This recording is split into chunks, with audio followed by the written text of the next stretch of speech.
Bienvenue dans cette capsule sur l'incertitude d'une mesure. Lorsque vous réalisez une mesure en TP, la mesure parfaite n'existe pas, même si vous réalisez cette mesure avec le plus grand soin possible. Il y aura toujours des erreurs lorsque vous réalisez votre mesure. Donc, la valeur que vous mesurez, on dit qu'elle est incertaine. Mais pourquoi y a-t-il des erreurs lorsque l'on fait une mesure ? Eh bien, par exemple, vous pouvez faire une erreur de lecture sur l'appareil de mesure.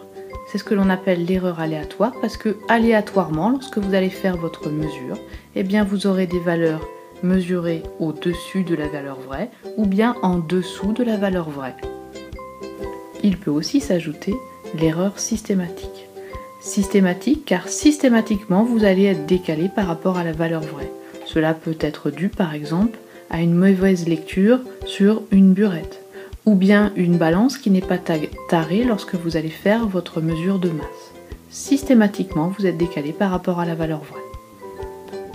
Donc dorénavant, pour tenir compte de ces nombreuses erreurs, eh bien, nous ne donnerons pas le résultat d'une mesure, mais nous donnerons un intervalle de mesure.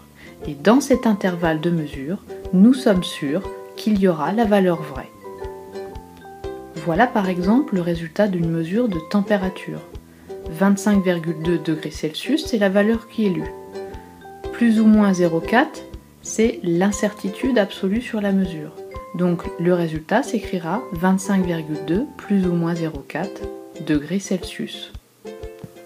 Ce qui veut dire que la valeur vraie de la température est entre 24,8 degrés Celsius et 25,6 degrés Celsius. Mais on ne peut pas dire quelle est la valeur exacte de la température. Voilà, c'est fini, à bientôt!